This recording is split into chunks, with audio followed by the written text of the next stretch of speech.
একটা নন্দন আর বন্দন নামে দুজন কাঠুরিয়া ছিল। নন্দন খুব পরিশ্রমী ছিল।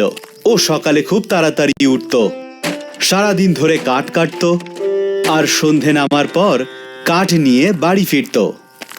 অন্যদিকে বন্দন অলস প্রকৃতির। সূর্য মাথার উপরে এলে ঘুম থেকে উঠত আর অনেক কম কাঠ সংগ্রহ করে বাড়ি ফিরত। 1 বছর পরে নন্দন অনেক পরিশ্রম করে অনেক টাকা জমিয়ে ফেলল। ও সেই টাকায় খুব বড় একটা সুন্দর বাড়ি তৈরি করল। আর বন্দন আগে যেমন ছিল তেমনই থাকলো। কিছুদিন পর নন্দন বিয়ে করে নিল, আর সেই দেখে বন্দনের খুব হিংসে হলো। নন্দন আর আমি দুজনেই কাঠুরিয়া, কিন্তু 1 বছরের মধ্যেই ও এত কিছু বানিয়ে নিল, আর আমার জেকে সেই। নিশ্চয়ই ও এর কোনো রহস্য জানে। কে জানে কি জাদু করে ও। বিয়ে হওয়ার পরেও নন্দন সূর্য ওঠার আগে উঠত আর কাঠ কাটতে বেরিয়ে পড়ত। বেরিয়ে পড়লেন মহারাজ, এনার তো একটুও শান্তি নেই। আমি তো ধীরে সুস্থে যাব। আর বন্দন আবার শুয়ে পড়ল। নন্দন জঙ্গলের মধ্যে দিয়ে যেতে যেতে একটা পুকুরের পাড়ে পৌঁছলো।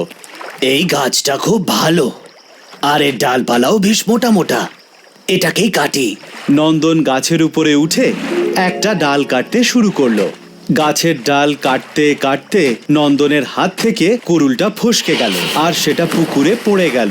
আরে না! ও গাছ থেকে নিচে নামলো। আর আমার কাছে তো একটাই কুড়ুল ছিল। এবার আমি কি করব? কাঠ কিভাবে কাটবো? গাছ যদি না কাটতে পারি তো? নন্দন চিন্তায় পড়ে যায়, আর ও ওই পুকুরের ধারে বসেই প্রার্থনা করতে শুরু করলো। হে জলদেব, আমাকে সাহায্য করো। তখনই নন্দন, আমি তোমাকে কিভাবে সাহায্য করতে পারি? আমার কুড়ুলটা পুকুরে পড়ে গেছে।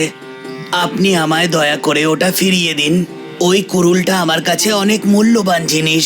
জলদেব জলের ভিতরে চলে যায়, আর কিছুক্ষণ পর উনি সোনার কুড়ুল নিয়ে আবার ফিরে আসেন।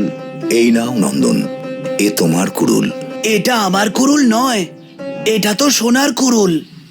আপনি আমায় আমার কুড়ুলটা ফিরিয়ে দিন। জলদেব আবার জলের নিচে চলে গেলেন, আর এবার যখন উনি ফিরে এলেন ওনার হাতে একটা রূপোর কুড়ুল ছিল। এটা হয়তো তোমার কুড়ুল হবে।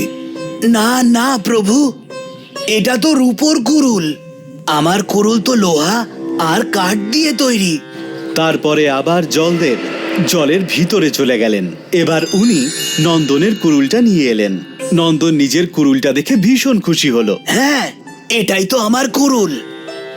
এই নাও, কিন্তু এটা আমায় বলো যে তুমি বলেছিলে যে তোমার কুড়ুল খুব মূল্যবান, তাহলে তুমি সোনা আর রূপোর কুড়ুলটা নিলে না কেন? আমার কুড়ুল তো মূল্যবানই।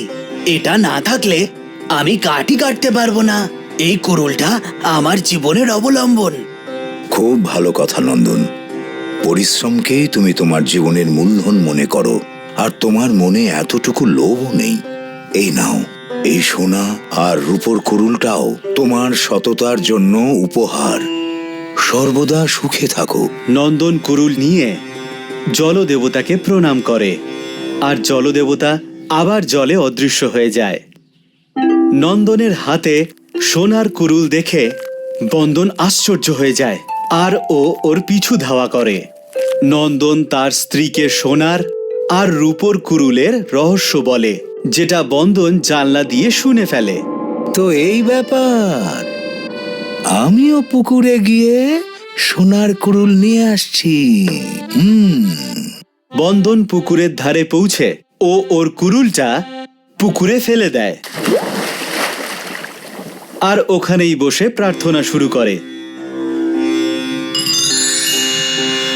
বলো বন্দন, আমায় স্মরণ করেছো কেন? আমার কুড়ুলটা পুকুরে পড়ে গেছে, আমায় ওটা ফিরিয়ে দিন। জলদেবতা জলের মধ্যে গিয়ে বন্দনের লোহার কুড়ুলটা নিয়ে ফিরে আসে। এই নাও বন্দন, তোমার কুড়ুল। না, এটা আমার কুড়ুল নয়। জলদেবতা আবার জলের মধ্যে যায় আর রূপোর কুড়ুল নিয়ে আসে। বন্দন আবার না করে দেয়। তারপর জলদেবতা সোনার কুড়ুল নিয়ে ফিরে আসে। বন্দন খুশি হয় আর হ্যাঁ হ্যাঁ, এটাই তো আমার কুড়ুল। হ্যাঁ, তুমি খুবই লোভী বন্দন, তুমি আমাকে মিথ্যে বলেছ। এই বলে জলদেবতা জলে অদৃশ্য হয়ে যান। আমার কুড়ুল, আমার কুড়ুল, আমায় ক্ষমা করে দিন। বন্দন মিথ্যে কথা বলা শাস্তি পায়, আর নন্দন পায় সততার পুরস্কার। সেই জন্যেই বলে লোভ করা ভালো নয়।